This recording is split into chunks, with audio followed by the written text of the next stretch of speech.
ભાવનગરનું બીજું નામ આપણે કલા નગરી કહી શકીએ, કારણ કે અહીં અનેક કવિ, સાહિત્યકારો, લોકગાયકો, ગઝલકારો અને નાટ્યકારો થયા છે.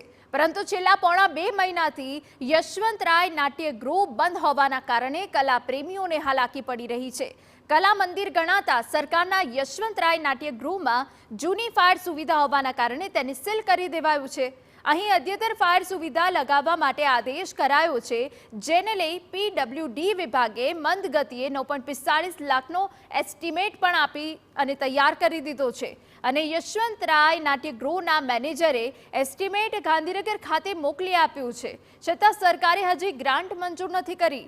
ઉલ્લેખનીય છે કે નાટ્યગૃહ સીલ હોવાના કારણે જૂન માસમાં બુક થયેલા 22 જેટલા શો આયોજકોએ રદ કરી દેવા પડ્યા, જેથી આયોજકોને પણ આર્થિક નુકસાન થઈ રહ્યું છે અને સરકારને પણ આવક નથી થઈ રહી.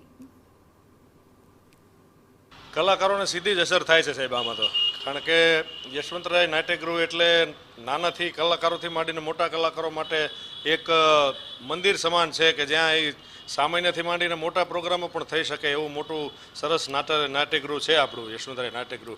એક સામાન્ય પોણા 10 લાખ રૂપિયાની ગ્રાન્ટ માટે જો અટકીને ઊભું હોય અને 2 મહિના એમાં નીકળી જતા હોય, અને કલાકારો આ ચોમાસાની સિઝનમાં અત્યારે આઉટડોર પ્રોગ્રામ પણ બધા બંધ હોય, તો ઇન્ડોર યશવંતરાયમાં જો પ્રોગ્રામ થાય તો એ લોકોનું રોજીરોટી ચાલે.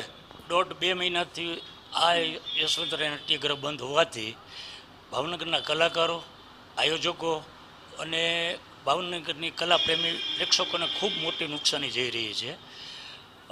સરકારે 2 કરોડ ઉપરની ગ્રાન્ટ મંજૂર કરેલી અને એ ગ્રાન્ટ આવ્યા પછી પણ બહુ ડિલે થયેલું.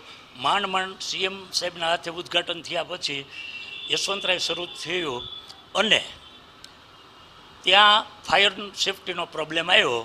ફાયર સેફટીનો પ્રોબ્લેમ આવવાથી એ નાટ્યગૃહ ઉપરની સૂચના મુજબ બંધ કરવામાં આવેલ છે. મહત્વનું છે કે કલાના રસિકોનો યશવંતરાય નાટ્યગૃહ સાથે અનેરો નાતો છે. અહીંનો ચાર્જ કલાકારોને પરવડે તેવો હોવાથી કલાકારો અનેક કાર્યક્રમો ગોઠવે છે, જેથી નાટ્યગૃહનો શેડ્યુલ પણ બુક અને વ્યસ્ત રહેતો હોય છે અને સરકારને પણ આવક થતી હોય છે. પરંતુ 10 લાખ રૂપિયાની ગ્રાન્ટ મંજૂર નહીં થતાં નાટ્યગૃહ ધૂળ ખાઈ રહ્યો છે.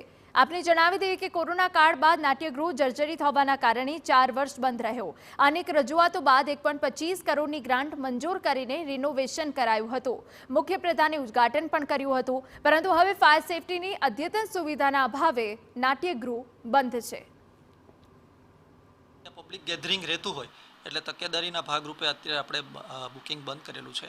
એનું કારણ એ છે કે આપણે અહીંયા ફાયર સિસ્ટમ ઓલરેડી છે પણ જૂની છે, એને અપડેટ કરી રહ્યા છીએ.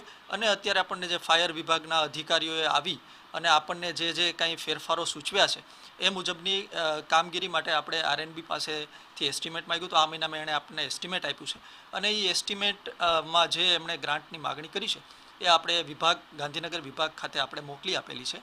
અને કાર્યવાહી ત્યાંથી આપણને જે કાર્યવાહી અઠવાડિયા 10 દિવસમાં જે કંઈ પૂરી થાય પછી આપણે કામગીરી શરૂ કરી દઈશું. ગુજરાત સરકાર ભલે કલાકારો અને કલાને પ્રોત્સાહન આપવાની વાત કરતી હોય, પરંતુ વાસ્તવિકતા ભારે વરવી છે. અત્યારે અમે ઊભા છીએ ભાવનગરના યશવંતરાય નાટ્યગૃહ ખાતે.